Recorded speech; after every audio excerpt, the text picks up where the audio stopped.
Hey friend, in this tutorial, we are going to be painting a reference photo that I took in Cascais, which is a beautiful seaside town in the southern part of Portugal. I'm going to be painting the boats in a loose abstract way, and I'm actually using a wash brush and just lightly etching in a thin sailboat post. I'm not a sailor myself, so I won't have all the terms correct, but I want to do this in a really chunky abstract way. I'm using yellow ochre and some primary yellow, some burnt umber, and just using the shape of the wash brush to now paint in some thick, chunky rock cliff strokes. If you need to go back to the beginning of this video to look at the reference photo and maybe take a screenshot, that would be good, but I'm just using one brush, the wash brush, to complete most of this painting, just to challenge myself and to start thinking outside of the box with limiting your supplies, whether it's your colors or the brushes you're using. Specifically, it can really help you to think outside of the box and to how can we get creative with bringing out different shapes for something like a cliff or a boat with one brush. Now I'm using a size 6 round brush, or maybe this is a size 2 actually. Yeah, size 2 round brush, and I'm going to outline in a fun, rich seaside color, this like cobalt blue and phthalo turquoise, and then I'll color in this boat color. I want it to feel really colorful, really summery, vibrant, all the things that I love about Portugal, the colors, the sunshine, the beach, the seaside. It's just such a beautiful country in so many ways, and some of the best food that we've had in our time in Portugal has been in Cascais, in this beautiful seaside town that's got a lovely harbor and beachside walk and all the things. So this boat that's in the foreground is a little bit bigger because, again, it's closer to the viewpoint. I'm using Scarlet Lake and Opera Rose for this boat, and nothing is overly detailed or structured. It's very loose. And I want it to feel like I just did this quickly in my sketchbook or little journal by the seaside.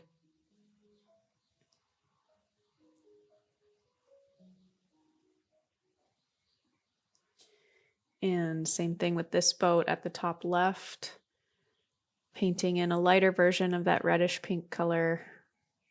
Reds and greens and oranges are a beautiful pop against the blue, bright blue of the ocean. And then I'm also doing the color of the boat reflecting on the water. So I'm just doing these little tiny dashes of color underneath where the boat is. And then I'll go in once I add my watercolor, my water space color in between some of those light strokes, in between some of those color strokes, so that we kind of get the essence of it being the boat reflecting on top of the water. So this is a really simple painting, nothing too complex. It's a great way to study something, maybe a photo you've taken, or maybe you're painting in plein air and you want to just do something as a reference, something quickly to capture it and capture the essence. And this is a great way to do that. And now I'm back to my wash brush and just kind of chunking in some darker brown to the cliff's edge with the edge of the wash brush and also the corner of the wash brush to get those smaller strokes to add more contrast and details.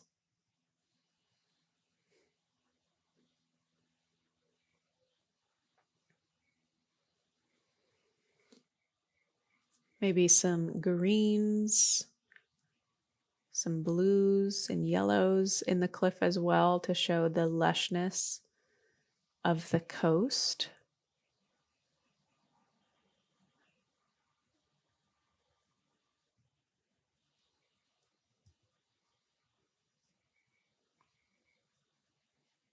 This is one of my favorite towns that we've visited. I feel like we've been all over the country of Portugal since moving there, and it's just, like I said, such a beautiful place, but this is definitely one of my favorite places to visit. It's about an hour away from where we live. Very beautiful beach town, like I said.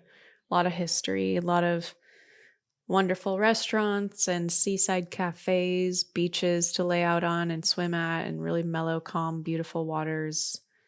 The first time we went to Cascais, there was this like volleyball, but not volleyball. I have no idea what it's called. So if anybody knows in the comments what it's called, it was volleyball, but with your feet.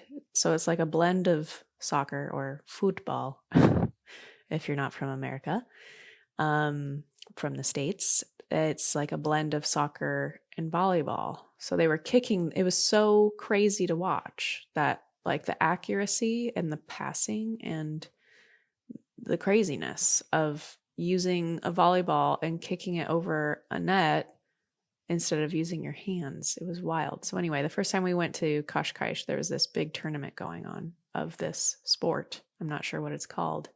And it was really fun to watch. So now I'm striping in some cobalt and some phthalo turquoise. Some areas are cobalt, some are phthalo turquoise, and some are both. And this is just straight lines back and forth in sweeping motions to show the stripiness of the texture on the water.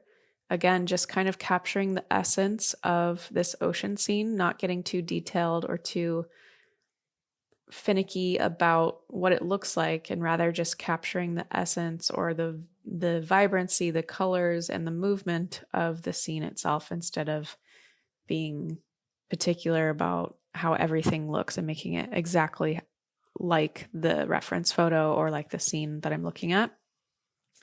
So this is just a really fun way to stay loose, to do things differently, challenge yourself to think outside the box. And some of these stripes for the ocean are longer. Some of them are short and staccato-y. Some of them are light in value, have more water in the mixture. Some of them are more dark. So it really just helps to add a bunch of different variety to the whole ocean so that you have movement going on instead of just all one shape, all one color, all one value, which is going to feel very flat. So I'm going right up against the cliff, just like the photo. Some bigger gaps between the blues to show light, more light in an area on the ocean.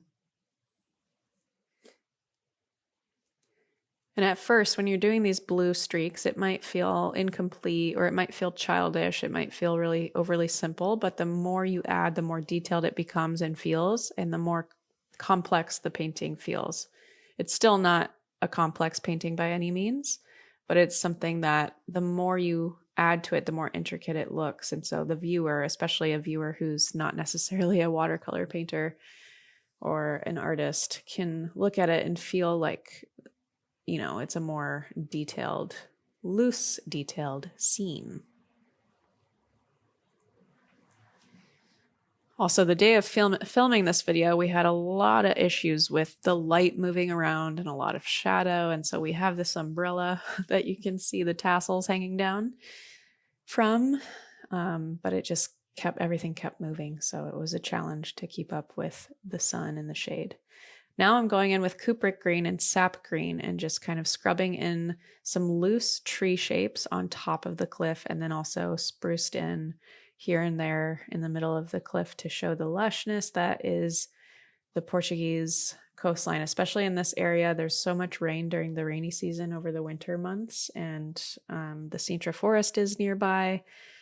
And it's just such a beautifully green area. It gets a lot of rain in the November, December, January months. And this year in particular, there was tons of rain in Portugal. And so it's going to be a very lush spring, I believe. Spring and summer. Very green, very lush, very beautiful.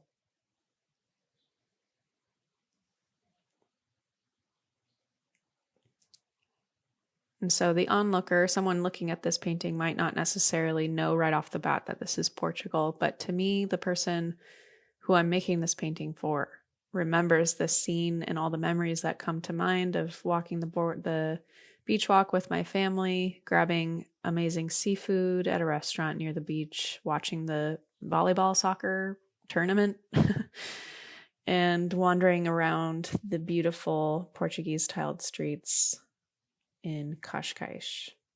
And it just captures that playfulness, that sunny, vibrant, colorful scene for me in a really special and playful way. And then I'm going in loosely with a size 8 or 10 round brush and just adding some color to this top section where the sky would be, using a drier, more thirsty brush so we can get some of that texture popping through from that dry brush texture.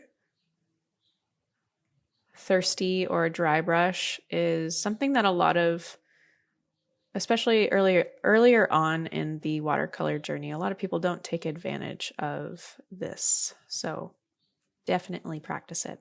So there you have it, a beautiful postcard from Cascais of sailboats and a beach scene. I hope you loved it.